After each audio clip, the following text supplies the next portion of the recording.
Hindi ito kwento ng rabid dog o panganib sa komunidad. Isa itong kwento ng alagang hayop. Tapat, walang kamuwang-muwang, pero tinarget ng bala ng sariling amo. Sa Abukay, Bataan, inaresto ang 67 taong gulang na si alias Manggabo matapos ang umano'y sunod-sunod na pagpapaputok ng baril. Hindi kalaban ang target niya, kundi ang sariling alaga na si Tagpi. Isinumbong ng isang concerned citizen sa mga otoridad ang umano'y pamamaril sa aso. Nakuha ng mga otoridad hindi lang ang ginamit sa pamamaril, pati na ang sugatang alaga, daplis sa paa, paika-ika, pero buhay. Nakaligtas man ang aso. Malinaw ang mensahe ng naging pagtrato ni Manggabo sa aso para sa iilan.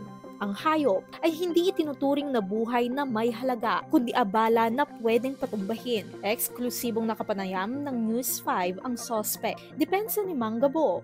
Dalawang kambing na pinatay ko. Pinatay ako. Buntis yung pareho.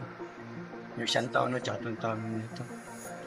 Ang ginamit, kalibre 45. Hindi pa ilaw, hindi laruan, kundi baril na walang permit. Dagdag pa ng suspect. Yung alaga nyo. Takutin lang ko para hindi lang ito tumayin. Si Tagpi ay nagpapagaling na ngayon, pero ang sugat sa kwento niya mas malalim kaysa sa tama ng bala.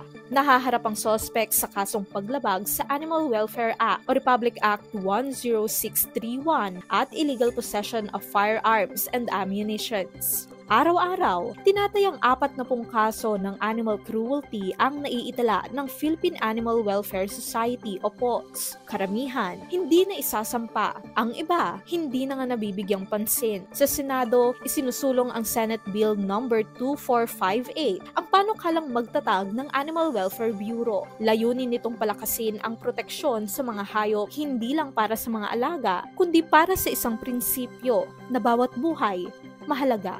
Para sa iba pang content, i-follow lamang ang social media pages ng News 5.